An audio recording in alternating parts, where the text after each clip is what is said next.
दोस्तों, राजस्थान में कई गांव, कई क्षेत्रों में पौष्टिक भोजन का होना एक सपना सा होता है। राजस्थान का एक गरीब परिवार जो अपने बच्चों को अच्छा पोषण नहीं दे सकता, जिसकी वजह से लाखों बच्चे कुपोषण का शिकार हो जाते हैं। छोटे छोटे बच्चों को कुपोषण और बीमारी से जूझना पड़ता था, जबकि गरीब परिवार रोज का राशन जुटाने में भी असमर्थ है। ऐसे में एक उम्मीद की किरण मानी गई मुख्यमंत्री भजनलाल शर्मा की पन्ना धाय बाल गोपाल योजना, जिसने न केवल बच्चों को दूध और पोषण किट प्रदान किया, बल्कि उनके जीवन में स्वच्छ भविष्य की नई राह खोली। ये कोई सामान्य योजना नहीं, बल्कि एक ऐसी पहल है जिसने बच्चों के पोषण का स्तर सुधारा, उनकी हाइट, वजन और इम्यूनिटी बढ़ाई। राजस्थान की ये योजना पुराने दिनों की गरीबी और कुपोषण को मात देते हुए नई तकनीक और जागरूकता के साथ मां बच्चों को सशक्त बनाएगी। पिछली सरकारों के मुताबिक ये योजना काफी ज्यादा सराहनीय है। हालांकि पिछली सरकारों में भी ऐसी कई योजनाएं चलाई गई थी, पर उनके कार्यकाल में ऐसे कई घोटाले सामने आए जिसने बच्चों के हक को छीना। शिक्षा मंत्री मदन दिलावर ने मार्च 2025 में यह आरोप लगाया कि पूर्ववर्ती कांग्रेस सरकार के दौरान मिड डे मील योजना में 1705 करोड़ का बड़ा घोटाला हुआ था।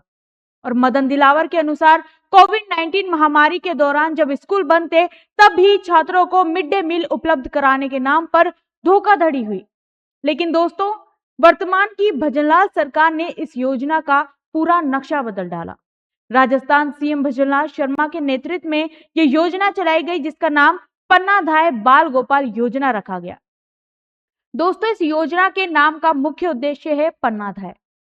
पन्ना धाय जो कि एक महान ऐतिहासिक व्यक्ति थी, जिन्होंने मेवाड़ के राजकुमार उदय सिंह की रक्षा के लिए अपने पुत्र चंदन का बलिदान कर दिया था।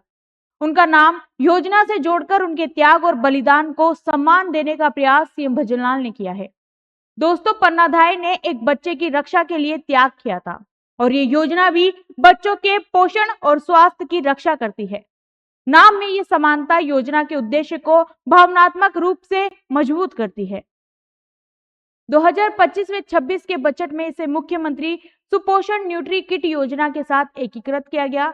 इस विस्तार के तहत आंगनबाड़ी के बच्चों और गर्भवती महिलाओं को दूध के अलावा अन्य न्यूट्री किट जैसे घी, खजूर आदि भी प्रदान किए जाने लगे। दोस्तों, सरकार की पोषण योजना का सबसे बड़ा असर जिस जगह दिखा है, वो है 3 से 6 साल के छोटे बच्चों का स्वास्थ्य। ये योजना उन बच्चों के लिए जीवन रक्षक साबित हुई जो अक्सर कुपोषण और एनीमिया का शिकार होते थे। पौष्टिक आहार ने उन्हें इन समस्याओं से लड़ने में मदद की है। अब इसके लाभ से बच्चों में कुपोषण की कमी आएगी। आंगनबाड़ी केंद्रों पर बच्चों को रोज पौष्टिक भोजन और दूध दिया जा रहा है। इसका सीधा फायदा ये हुआ कि कुपोषण की दर पहले से काफी नीचे आई है और बच्चों का पोषण स्तर लगातार सुधर रहा है। वहीं हम बात करें दूसरे लाभ की, तो शारीरिक और मानसिक विकास में तेज सुधार हुआ है। नियमित पोषण मिलने से बच्चों की हाइट, वजन और इम्यूनिटी बेहतर हो रही है, और अब बीमारी की मार भी कम देखने को मिल रही है। साथ ही पोषण सही होने पर दिमागी विकास भी तेज होता है, और सरकार ठीक इसी आधार को मजबूत कर रही है। दोस्तों, सरकार के इस फैसले से बच्चे अब ज्यादा संख्या में आंगनबाड़ी आ रहे हैं। बच्चों की उपस्थिति भी काफी बढ़ती संख्या में दिख रही है। प्री स्कूल एजुकेशन से जुड़ रहे हैं, क्योंकि उनके माता पिता जानते हैं। दोस्तों, सरकार के इस फैसले से बच्चे अब ज्यादा संख्या में आंगनबाड़ी आ रहे हैं। बच्चों की उपस्थिति भी काफी बढ़ती संख्या में दिख रही है।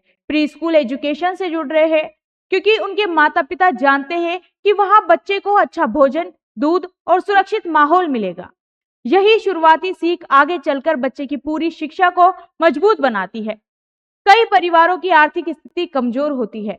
गरीब परिवारों के लिए रोज का पौष्टिक भोजन जुटाना मुश्किल होता है, लेकिन भजनलाल सरकार ने ये जिम्मेदारी खुद उठाई है, जिससे अब परिवारों का पोषण का खर्च कम हुआ है और बच्चों की डाइट अब नियमित हो गई है। सरकार ने बच्चों के स्वास्थ्य और स्वच्छता के प्रति भी जागरूकता दिखाई है। आंगनबाड़ी कार्यकर्ताओं को बच्चों के स्वास्थ्य की लगातार निगरानी रखने और वजन, टीकाकरण, साफ सफाई सब पर ध्यान देने के लिए जागरूक किया है। यानी ये योजना सिर्फ खाना खिलाने भर नहीं है, ये बच्चों की नींव मजबूत करने और उनकी सेहत बचाने और भविष्य सुरक्षित करने का एक मजबूत माध्यम है।